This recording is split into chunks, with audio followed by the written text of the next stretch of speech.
Salut à tous. Alors je vous propose de vous retrouver aujourd'hui autour du thème des suites numériques. Et oui, encore des suites.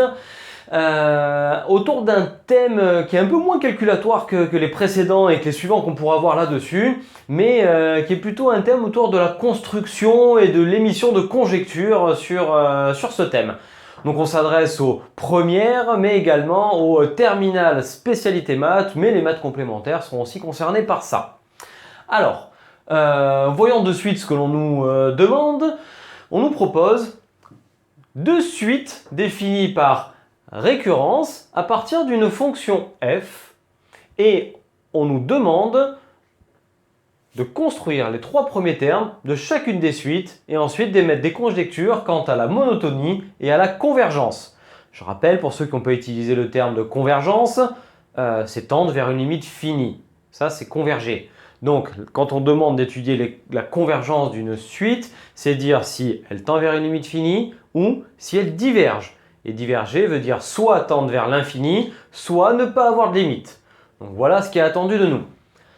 Vous pourrez revoir également dans d'autres vidéos, pour ceux qui voudraient revoir les calculs de termes, pour ceux qui voudraient revoir l'étude de la monotonie par le calcul. Tout ceci est mis en description dans la vidéo et vous aurez des exercices corrigés sur ces thèmes.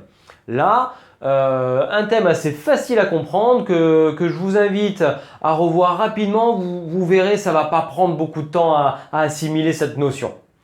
Donc, qu'est-ce qui distingue ces deux suites puisqu'elles sont définies de la même façon? Un plus 1 égale f de un, vn plus 1 égale f de vn. Bon, au final, on regarde, c'est u0 et v0 qui distinguent. On a moins 1 pour u0, on a 8 pour v0.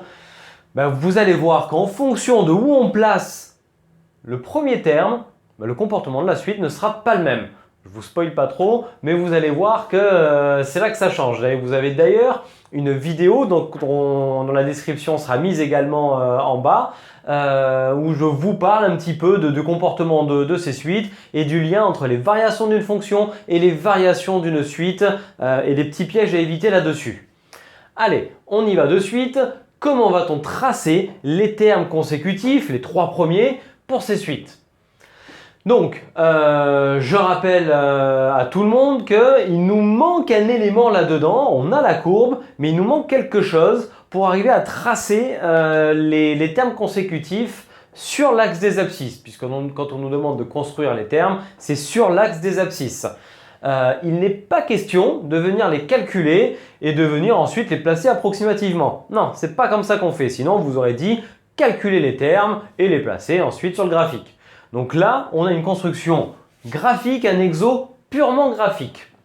Donc on va regarder un petit peu et on va essayer de voir pourquoi est-ce qu'on va tracer cet élément en plus qui nous manque.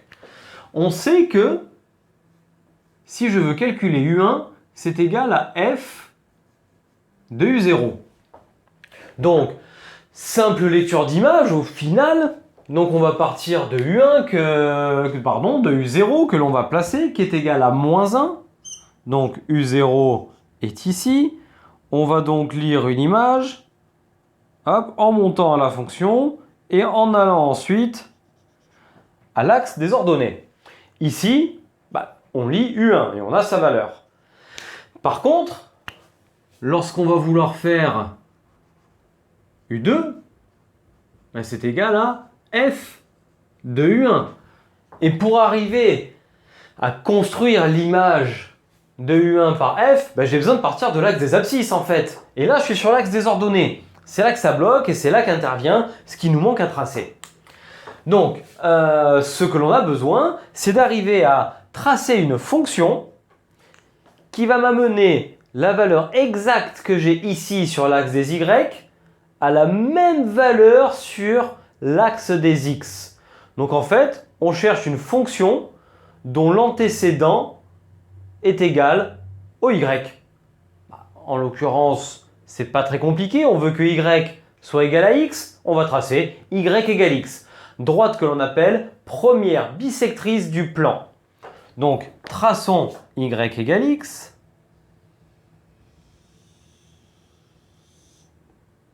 Alors, Y égale X.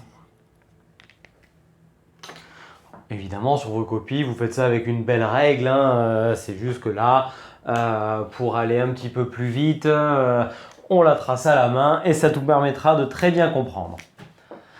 Donc, on repart de notre départ, placement de U0, on va à la fonction et plutôt que d'amener la valeur sur l'axe des ordonnées, on va continuer jusqu'à y égale x. Ensuite, on descend et hop, U1 est ici. Maintenant, je peux faire la deuxième étape. En partant de U1, je vais à la fonction. Je pourrais très bien aller lire la valeur ici, mais pas besoin. Je vais à y égale x.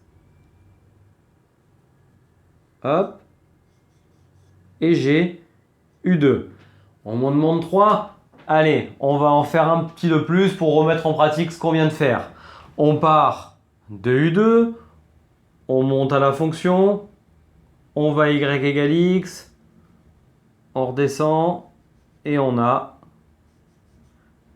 U3. Et on peut voir une construction en escalier entre y égale x et la courbe. Donc, comment ça se passe? On récapitule, on part de l'axe des abscisses, on monte, on va à la fonction. De la fonction, on se décale horizontalement jusqu'à y égale x, on atteint y égale x, on descend et on arrive à U1.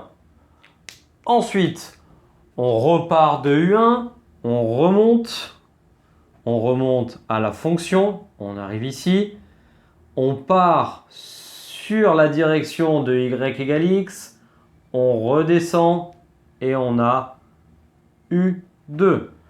Et de proche en proche, U3, si on voulait U4, on continuerait. Et au plus on avancerait, au plus on verrait que les termes vont venir s'agglutiner de plus en plus dans cet intervalle là-dedans. Et on va voir que les valeurs vont toutes s'agglutiner là-dedans et se rapprocher de plus en plus de cette valeur qu'on va pouvoir appeler alpha. Allez, passons à V et maintenant construisons les termes consécutifs sur l'axe des abscisses. On nous donne V0 égale 8. Donc 2, 3, 4, 5, 6, 7, 8. V0. Et on procède avec le même protocole. On va à la fonction, puis à y égale x.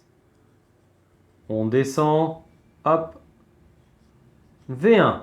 On repart de V1, on monte, on va à la fonction, on va à y égale x, on descend, hop, V2. Allez, on va se contenter des 3 comme demandé dans l'énoncé, sinon ici, ça va faire un petit gribouillis, ça va pas être très beau. Mais on peut voir que la construction de proche en proche va mener exactement à la même convergence. Tous les termes vont venir s'agglutiner ici et se rapprocher de cette même valeur alpha. Donc, on récapitule. On a la courbe de la fonction. On trace y égale x. On place le premier terme. On monte à la fonction. On va à y égale x. On redescend à l'axe des abscisses. Et on procède comme ça de proche en proche. Et on obtient comme ça la construction graphique sur l'axe des abscisses des termes consécutifs de chacune des suites. Alors, maintenant on les observe et on va émettre les deux conjectures demandées, la monotonie et la convergence. Donc, pour la première suite, il s'agit d'une conjecture marquée « il semble que ».